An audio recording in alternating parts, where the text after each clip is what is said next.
कहानी की शुरुआत में एक खूबसूरत गार्डन को दिखाते हैं जिसके बीचों बीच बैठी है कहानी की हीरोइन, नाम है लिज। तब कोई उसको जगाता है और पता चलता है कि ये उसका सपना था। लिज एक डॉक्टर है और हमेशा काम पेशेंट्स की देखभाल, उन्हें इंजेक्शन देना, उनको चेक करना, इस तरह के काम में बहुत बिजी होती है वो। यहाँ तक कि कई दिन तो वो घर भी नहीं जाती, यहीं रहती है और दिन रात पेशेंट्स की केयर करती है। अपने काम में बहुत ही सिंसियर है ये। इतना काम करना भी सेहत के लिए हानिकारक होता है, पर क्या करे, लिज ऐसी है। आज भी वो लगभग 23 घंटे लगातार काम कर चुकी है, जिसकी वजह से बेचारी की आंख लग गई थी, वो भी सिर्फ 10 मिनट के लिए। एक स्टाफ उसको जगा देती है और कहती है वार्ड में पेशेंट की हालत खराब हो गई है, प्लीज चेक कीजिए उसको। लगता है लिज ने खाना भी नहीं खाया, वो वार्ड की ओर चलते चलते खाती भी है। उसकी इतनी बिजी लाइफ की वजह से ना उसके कोई फ्रेंड्स हैं, ना ही वो किसी रिश्तेदार से मिलती है, बस इस हॉस्पिटल में पड़ी रहती है। लिज की एक दीदी भी है जिसका नाम है डायना, उसकी शादी हो चुकी है और 2 बेटियां भी है। वो लिज को कॉल करके कहती है कि मैंने तुम्हारे लिए एक अच्छा सा लड़का देखा है, शाम को उससे मिल लेना, और हाँ अगर पसंद आ जाए तो शादी करवा देंगे तुम्हारी उससे। तुम वैसे भी कितने और दिन इस तरह हॉस्पिटल में पड़ी रहोगी, अपना घर बार, पति, बच्चे, ये सब नहीं चाहिए क्या तुमको? और लिज कहती है कि डायना मेरे पास अभी टाइम नहीं है तुमसे बात करने का, मैं शाम को उससे मिल लूंगी और फिर तुम्हें बता भी दूंगी कि वो पास हुआ या फेल। कहकर वो कॉल काट देती है। इस हॉस्पिटल में एक और डॉक्टर भी है जिसका नाम है ब्रेट। लिज जितना ज्यादा काम करती है उतना ही ज्यादा ब्रेट आराम करता है। ना पेशेंट्स की उसको फिक्र है और ना किसी और की, बस डॉक्टर कोट पहनकर हॉस्पिटल में घूमता रहता है और दूसरे स्टाफ पर रौब जमाता रहता है। यही नहीं दोस्तों, उसको लिज से जलन भी होती है, क्योंकि जिस लगन से लिज काम करती है ना, उसे डर है कि कहीं लिज उससे आगे ना निकल जाए और कहीं उसे प्रमोशन ना मिल जाए। ऐसे में लिज और ब्रेट दोनों का चीफ लिज को बुलाकर कहता है कि मैं तुम्हें अटेंडिंग फिजिशियन प्रमोट कर रहा हूँ, क्योंकि इतने दिन वो सपने देख रहा था कि उसी को अटेंडिंग फिजिशियन का प्रमोशन मिलेगा। हालांकि उस पोजीशन के लिए उसने दिन का भर भी काम नहीं किया था, तो कैसे मिल जाता? तो चीफ लिज से कहता है कि तुम्हें क्या लगा कि मैं तुम्हारा काम और जिस तरह तुम पेशेंट्स के साथ इंटरेक्ट करती हो, दूसरे स्टाफ से इंटरेक्ट करती हो और दिन रात इस हॉस्पिटल में काम करती हो, ये सब मुझे नहीं पता? मैं सब देखता हूँ लिज, अगर कोई ये प्रमोशन डिजर्व करता है तो तुमसे बेटर कोई नहीं। सुनकर लिज खुशी से कहती है थैंक यू सर, मैं अभी अपना काम शुरू करती हूँ। तो चीफ कहता है अभी से? अरे तुम पहले से 26 घंटे काम कर चुकी हो और 2 दिन से तुम सोई भी नहीं, ऐसे नहीं चलेगा। एक काम करो, तुम पहले घर जाओ और आराम करो, यहाँ दूसरे डॉक्टर्स भी तो हैं, वो संभाल लेंगे। अच्छे से सोना और फिर आराम से ड्यूटी पे आ जाना। थैंक यू सर, कहकर लिज हॉस्पिटल से निकल जाती है। तब ब्रेट आकर कहता है कि सुना है तुम्हें प्रमोशन मिला है, तुम्हारे तो अब मजे मजे हो जाएंगे, वैसे कांग्रेचुलेशंस। इस तरह वो काफी अजीब से चिढ़ कर कहता है, लेकिन लिज सिर्फ थैंक्स कहकर निकल जाती है। रास्ते में वो डायना को कॉल करके अपने प्रमोशन के बारे में बताती है, तो वो भी बड़ी खुश होती है और कहती है उस लड़के से मिलना मत भूलना, पर ओके दीदी, कहकर लिज कॉल काट देती है। अब लिज खुशी के मारे कार में म्यूजिक वॉल्यूम को तेज करके आराम से ड्राइव कर रही होती है कि अचानक एक ट्रक सामने आ जाता है। लगता है वो कंट्रोल खो चुका था और यहाँ एक फ्लैश आउट होता है और सीन कट। अगले सीन में कहानी के हीरो डेविड को दिखाते हैं, जो कि एक आर्किटेक्ट है और इस शहर में रेंट पे घर ढूंढ रहा है। वो कई घर देख भी चुका है, लेकिन एक भी उसको पसंद नहीं आता। वो घर में जाकर पहले सोफे पे बैठता है, बाकी इंटीरियर्स वगैरह को नहीं देखता। तो सोफे पे बैठकर अगर उसे घर का फील अच्छा लगा तो वो रेंट पे ले लेगा, ये उसका नजरिया होता है। खैर वो ब्रोकर से कहता है कि एक भी घर मुझे ठीक नहीं लगा, आप कोई ढंग का घर दिखाइए ना। तो तब एक नोटिस हवा में उड़कर उसके पास आता है, जिसमें एक अपार्टमेंट का पता लिखा हुआ है और लिखा है कि वहाँ पर एक फ्लैट रेंट के लिए अवेलेबल है। पर वो उसको पढ़ता ही नहीं, उसे कचड़ा समझकर फेंक देता है। लेकिन वो नोटिस फिर से डेविड की ओर आता है, तो इस बार डेविड उसे पकड़कर पढ़ लेता है। फिर वो उस घर को देखने भी जाता है और उस घर का फील उसको बहुत ही बढ़िया फील देता है, और तो और छत पर जो प्राइवेट एरिया है वो उसको बड़ा पसंद आ जाता है। तो इस तरह दोस्तों वो उस घर को ले लेता है रेंट पे और अपने पुराने घर से यहाँ पर हो जाता है शिफ्ट। और अब रात की बात है, वो ड्रिंक कर रहा होता है, तो अचानक सामने लिज आ जाती है और डांटती है, तुम हो कौन जो मेरे घर में घुसा है? चोरी करने आए हो क्या? 2 दिन से मैं घर क्या नहीं आई और तुमने मेरे घर पे कब्जा कर लिया, निकलो बाहर अभी क्या अभी। तो डेविड गुस्सा हो जाता है कि चोर किसको कहा तुमने? अरे मैंने एक घर रेंट पे लिया है, समझी, बहुत ही डिसेंट आदमी हूँ, आइंदा चोर कहा तो मुंह तोड़ दूंगा, और चोर होगी तुम खुद। लिज भी चिढ़कर कहती है ये मेरा अपना घर है, 3 साल से रह रही हूँ यहाँ पर, 3 साल से रह रही हूँ और तुम मुझे को चोर कह रहे हो। रुको अभी पुलिस को कॉल करती हूँ, कहकर लिज एक कमरे की ओर जाती है। तो डेविड चिल्लाता है कि ओ मैडम, गलत घर में घुसकर पुलिस की धमकी देती हो। डेविड भी उसके पीछे पीछे जाता है, लेकिन लिज जिस कमरे में गई होती है वहाँ वो होती ही नहीं, गायब हो जाती है। डेविड तो चौंक जाता है, लेकिन उसको लगता है कि शायद मैंने ज्यादा पी ली तभी ऐसे इल्यूजन्स आ रहे हैं, यही सोचकर वो दरवाजा अच्छे से बंद कर देता है। अगले दिन वो नहाकर आता है तो अचानक आईने में लिज दिखती है, लेकिन झट से गायब हो जाती है। डेविड दोस्तों पगला ही जाता है और कंफ्यूज होता है कि कहीं इस घर में भूत प्रेत तो नहीं।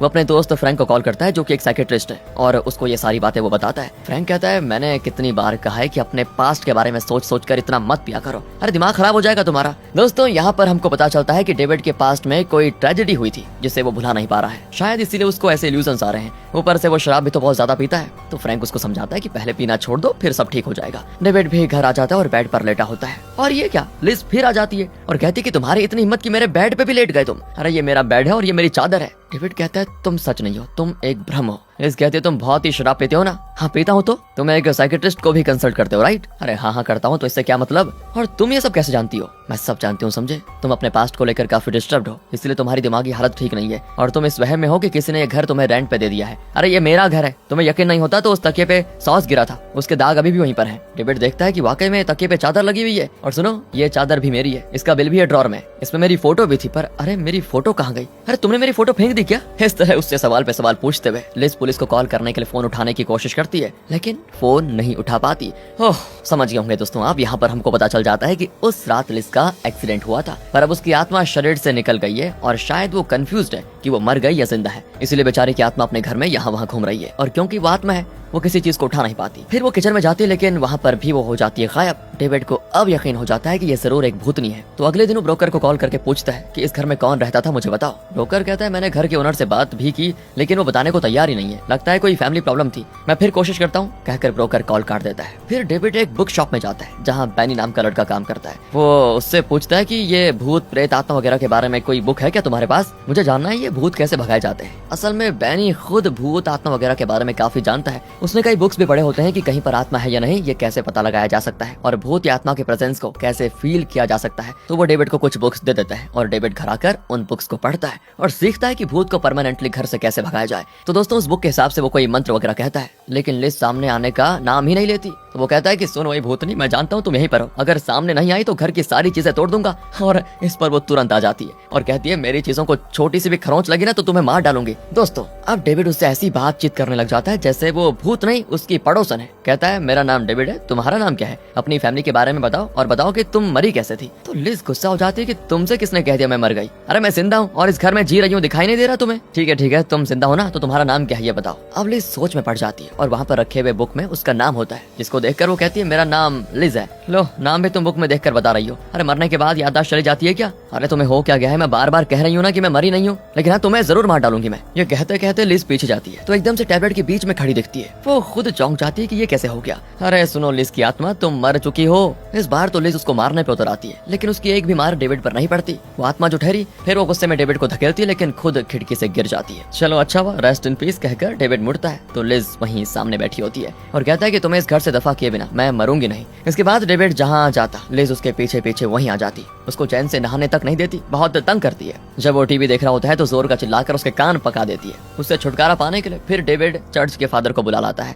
लेकिन लिज सिर्फ डेविड को ही दिखती है, कोई और उसको देख नहीं सकता। फादर वहाँ पे पानी छिड़कते हुए कहते हैं ये पवित्र जल तुम्हारा नाश कर देगा शैतान आत्मा, निकल जाओ यहाँ से। पर लिज पर कोई असर नहीं होता। वो डेविड से कहती है ये तो मुझको देख भी नहीं सकता यार, फिर मुझे भगाएगा कैसे? और पानी डालकर इसने फर्श गीला कर दिया, इसको बोलो या तो पोछा लगा या फिर तुम ही पोछा लगाओ, समझे? कहकर लिज आराम से चली जाती है। फिर डेविड भूत भगाने वाले एक चाइनीज गैंग को बुलाता है जो पूरे घर में कोई कर्मकांड करते हैं और आखिर में कहते हैं कि अब तुम्हारे घर से सारी बुरी शक्तियां निकल चुकी हैं। लेकिन वहीं लिज की आत्मा सोफे पे आराम से पैर डाल के बैठी होती है और नौटंकियां इनकी देख रही होती है। अब डेविड की आखिरी उम्मीद है बैनी, जो भूत आत्माओं के बारे में काफी जानता भी है। वो बैनी को घर लेकर आता है। वो कहता है मैं घोस्ट साइकोलॉजी जानता हूँ और मुझे फील हो रहा है कि यहाँ पर एक आत्मा है जो चाहती है कि तुम इस घर से चले जाओ। अगर तुम ये घर खाली कर दोगे तो वो तुम्हें तंग नहीं करेगी। लिज डेविड से कहती है ये तो बड़ा इंटेलिजेंट लड़का निकला यार, यही तो मैं चाहती हूँ कि तुम मेरा घर छोड़कर चले जाओ। डेविड कहता है देखो मुझे गुस्सा मत दिलाओ, तुम मर चुकी हो। लेकिन तब बैनी कहता है कि देखो डेविड मैं उस आत्मा को फील कर पा रहा हूँ और जहाँ तक मुझे पता चल रहा है वो लड़की मरी नहीं, उसकी आत्मा स्वर्ग और धरती के बीच भटक रही है। इसके बाद वो डेविड के बारे में भी काफी कुछ बताता है कि तुमने अपने पास्ट को कस के पकड़ के रखा हुआ है,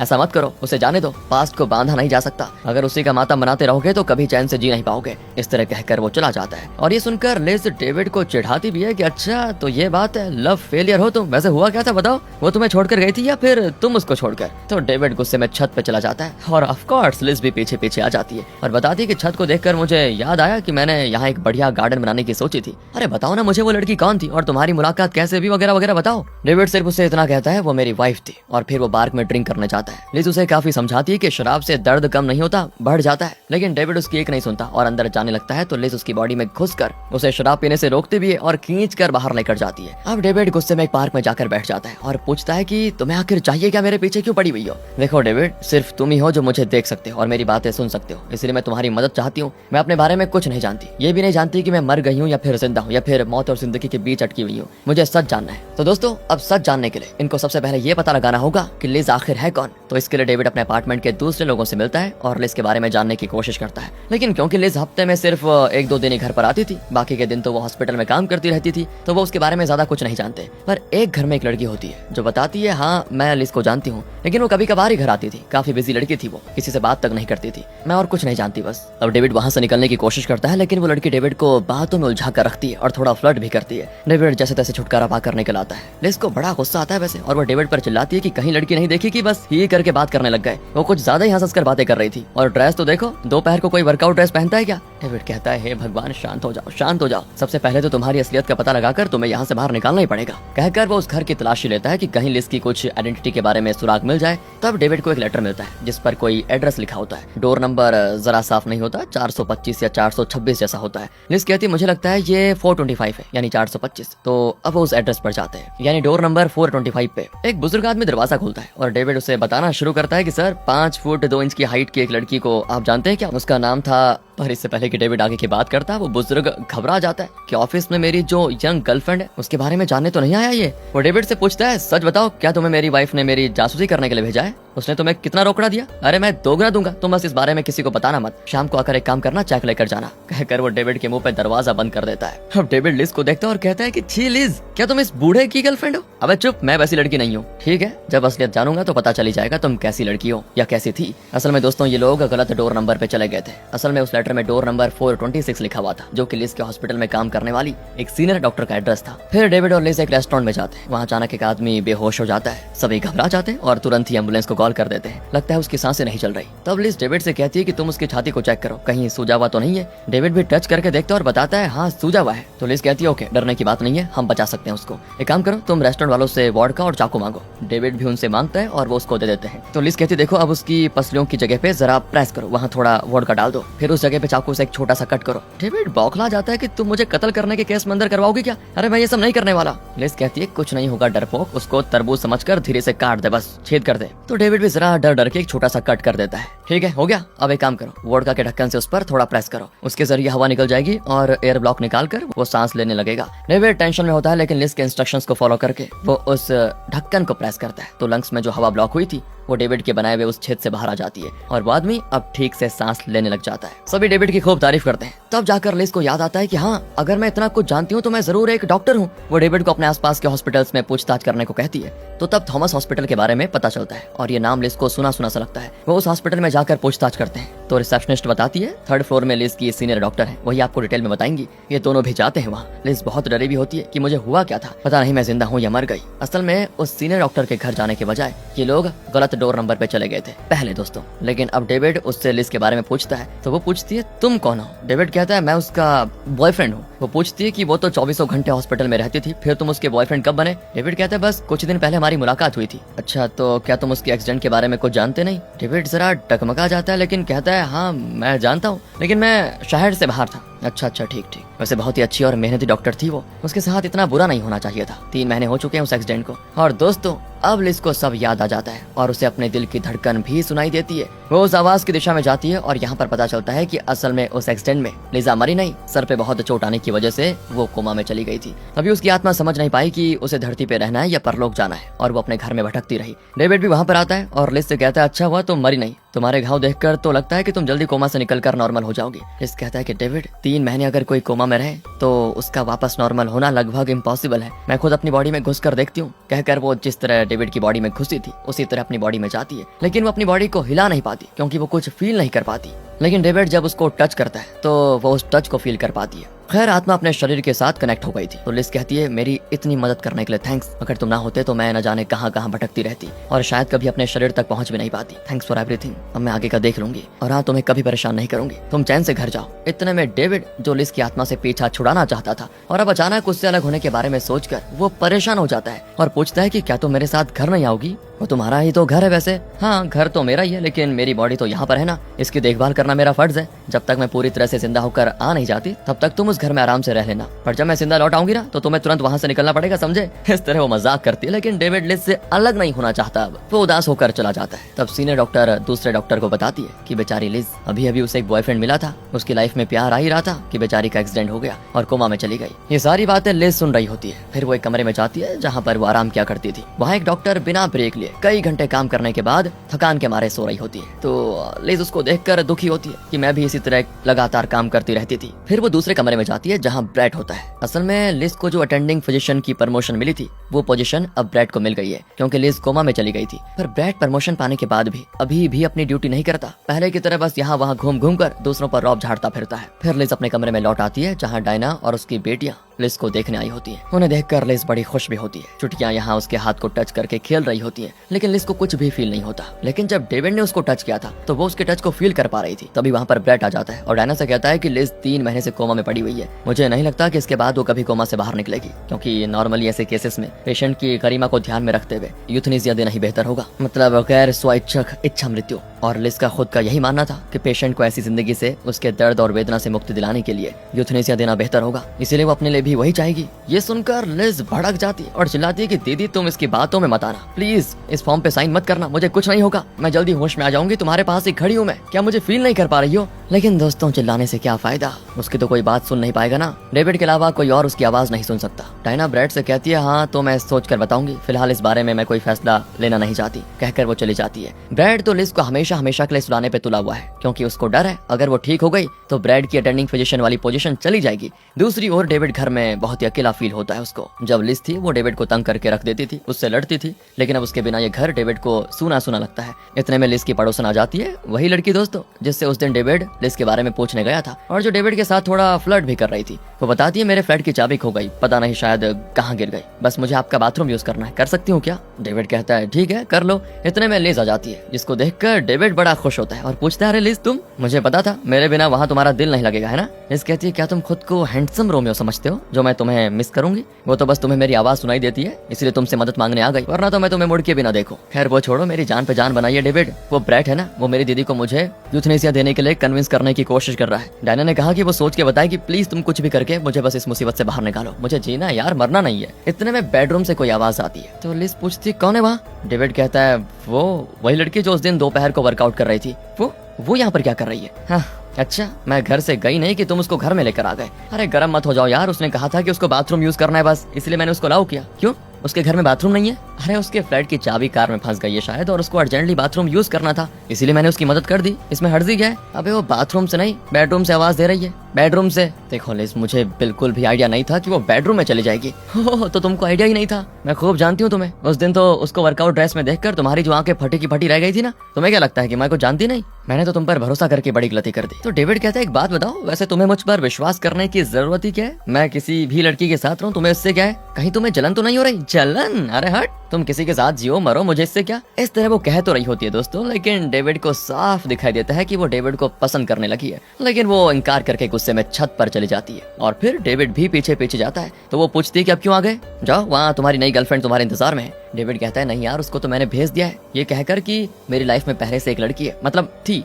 और यहाँ डेविड अपने पास्ट के बारे में बताता है। असल में डेविड की लव मैरिज हुई थी और डेविड और उसकी वाइफ बड़े खुश थे, लेकिन जब उनको पता चला कि डेविड की वाइफ को ब्रेन ट्यूमर है तो उसकी पूरी जिंदगी लुट गई थी जैसे। बहुत ही दर्द और वेदना के मारे तड़प तड़प कर उसकी वाइफ ने डेविड की आंखों के सामने दम तोड़ दिया। डेविड बस बेबस होकर अपनी वाइफ को मरते हुए देखता रहा, कुछ कर नहीं पाया। यही सोचकर वो काफी परेशान था और अपने इस दुख से छुटकारा पाने की उम्मीद से उसने शराब पीना शुरू कर दिया। लेकिन जब से लिज आई है ना डेविड की लाइफ में, धीरे धीरे बदलाव आने लगा। उसे लगा जैसे कि उसकी लाइफ में फिर खुशियां आ गई है। अगले दिन वो लिज को एक जगह पे लेके जाता है। डेविड जो कि एक आर्किटेक्ट है, उसने एक गार्डन डिजाइन किया होता है जो वो लिज को दिखाता है और लिज चौंक कर कहती है मुझे अक्सर सपना आता है कि मैं एक गार्डन के बीच बैठी हुई हूँ और वो गार्डन बिल्कुल इसी तरह दिखता है। मैं अपने छत पर बिल्कुल इसी तरह का गार्डन लगाना चाहती थी, लेकिन कहाँ यार, दिन रात काम करने में बिजी रहती थी तो गार्डन बनाने का टाइम ही नहीं लगा। तुम बस मुझे प्रॉमिस करो कि तुम अपनी बाकी की लाइफ इसी तरह शराब में नहीं बिताओगे और फिर से अपना काम शुरू करोगे, लाइफ में मूव ऑन करोगे। डेविड कहता है ठीक है, तुम्हारी खातिर मैं कर लूंगा। फिर डेविड को घर के ब्रोकर का कॉल आता है जो बताता है कि अभी तुम जिस घर में रह रहे हो उसके ओनर ने कह दिया है कि अब वो ये घर तुम्हें लीज पे देने को तैयार है,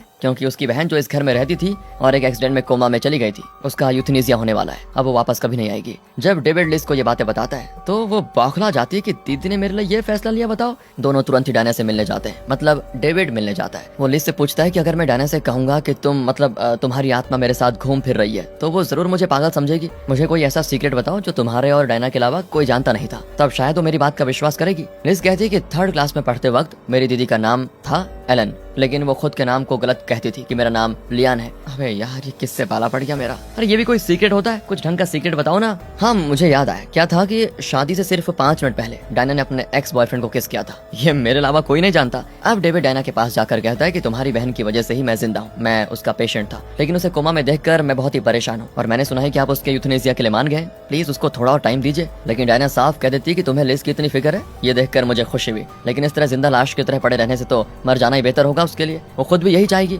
मैं उसको अच्छी तरह जानती हूँ, इसलिए मैंने यूथनेसिया फॉर्म पे साइन कर दिया। कल दोपहर को उसका लाइफ सपोर्ट निकाल दिया जाएगा। इसी बीच डियाना की छोटी बेटी को लिज दिखती है और वो उसे कुकीज देने जाती है, पर अब इस छोटी बच्ची की बात कौन मानेगा। डेविड डियाना से बहुत रिक्वेस्ट करता है कि तुम प्लीज हॉस्पिटल से रिक्वेस्ट करो कि तुम अपना यूथनेसिया फॉर्म वापस लेना चाहती हो, लेकिन डियाना साफ इनकार कर देती है कि तुम सिर्फ उसके पेशेंट थे। अगर तुम उसकी इतनी केयर करते हो तो क्या हम जो उसका परिवार है उसकी फिक्र नहीं करेंगे। लेकिन उसे ऐसी जिंदगी नहीं जीनी थी, इस हाल में वो खुद भी यूथनेसिया ही चाहेगी, इसलिए उसको चैन से आखिरी सांस लेने दो और प्लीज हमारे परिवार के फैसले को थोड़ा रिस्पेक्ट करो। तो डेविड कहता है कि शायद तुम बिलीव नहीं करोगी जो मैं तुम्हें कहने वाला हूँ, लेकिन तुम्हारी बहन की आत्मा मेरे पास ही खड़ी है। उसने मुझे ऐसी बात बताई जो उसके और तुम्हारे अलावा कोई नहीं जानता था। शादी के 5 मिनट पहले, यानी तुम्हारी शादी के 5 मिनट पहले तुमने अपने एक्स बॉयफ्रेंड को किस किया था, राइट। ये सुनकर डियाना 1 मिनट सोचती है, फिर अपने बच्चों को कमरे में भेजकर कहती है 1 मिनट रुको मैं भी आई। कहकर वो किचन में जाती है और एक चाकू लाकर डेविड को धमकाती है कि तुम हो कौन पागल कहेंगे, अगर अभी घर से नहीं निकले तो जान से मार डालूंगी। डेविड भी डर कर भाग जाता है वहाँ से। तब डियाना की छोटी बेटी आकर पूछती है कि मम्मी लिज आंटी चली गई क्या, उन्होंने मेरे दिए हुए कुकीज खाए या फिर नहीं।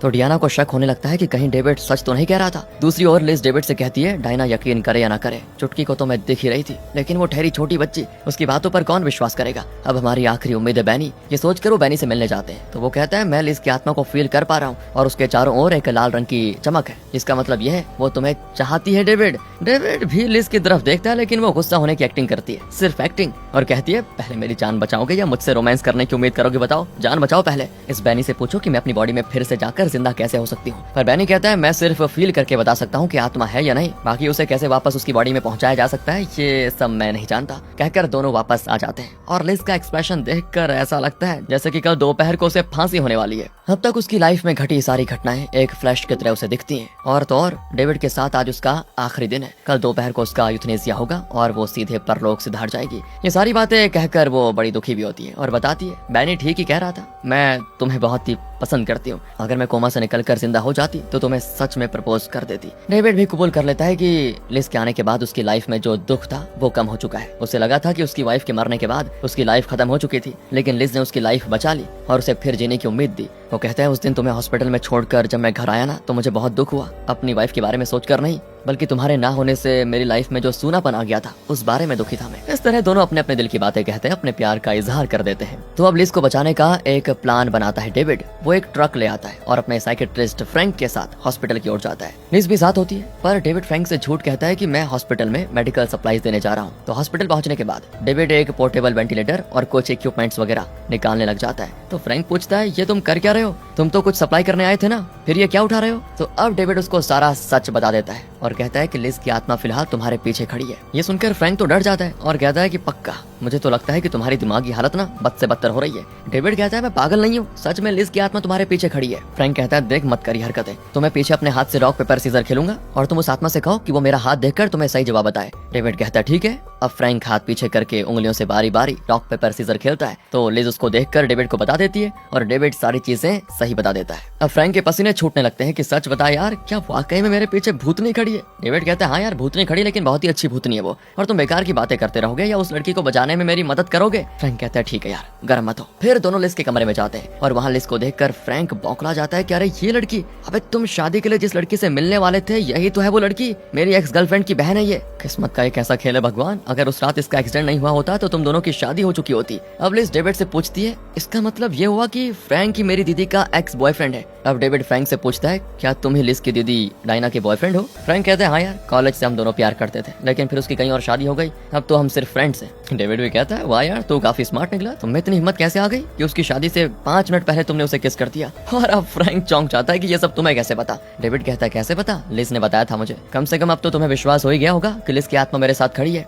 अब ये दोनों मिलकर लिज को बेड से उठाकर स्ट्रेचर में रखकर बाहर ले जाने की कोशिश करते हैं। तो ब्रैट आ जाता है, वो डेविड से पूछता है तुम कौन हो। डेविड कहता है मैं एक स्पेशल टीम का मेंबर हूँ, इस पेशेंट को यूथनेसिया से पहले हमें थोड़ा इन पर रिसर्च करना है। हमने चीफ डॉक्टर से परमिशन ले ली है वैसे, पर उसे शक होता है और वो तुरंत ही चीफ डॉक्टर को कॉल करता है। डेविड उसके मुंह पे तुरंत ही पंच मारकर उसे फ्लैट कर देता है। फिर वो लिज को स्ट्रेचर में वहां से लेकर जाते हैं, लेकिन तभी सीनियर डॉक्टर आ जाती है और अब सभी इनका पीछा करने लगते हैं। ये लोग लिफ्ट में बच निकलने की कोशिश करते हैं, लेकिन इतने में सिक्योरिटी गार्ड इनको रोक लेता है और लिज का ऑक्सीजन ट्यूब उसके हाथों में आ जाता है। अब लिज सांस नहीं ले पाती और धीरे धीरे उसकी जान निकल रही होती है। उसकी आत्मा भी थोड़ा थोड़ा करके मिटने लगती है। डेविड उसके माउथ टू माउथ रेस्पिरेशन करवाने की कोशिश करता है, लेकिन सिक्योरिटी गार्ड डेविड को पकड़कर खींच लेते हैं। कुछ ही देरी में लिज का हार्ट बीट रुक जाता है और उसकी आत्मा पूरी तरह से गायब हो जाती है। बस लिज मर चुकी है, वो अब कभी वापस नहीं आएगी। ये सोचकर डेविड बड़ा दुखी होता है, लेकिन तभी उसका हार्ट बीट फिर शुरू हो जाता है। इतना ही नहीं, वो कोमा से बाहर निकल आती है और अपनी आंखें भी खोलती है। बस दोस्तों, इससे डेविड की खुशी का ठिकाना नहीं होता। वो लिज के पास भागा चला आता है, लेकिन लिज को एक्सीडेंट से पहले की सारी बातें याद आ जाती हैं। पर कोमा के दौरान उसकी आत्मा जो डेविड से मिली, उससे प्यार किया, उसके जरिए अपने आप को पहचाना,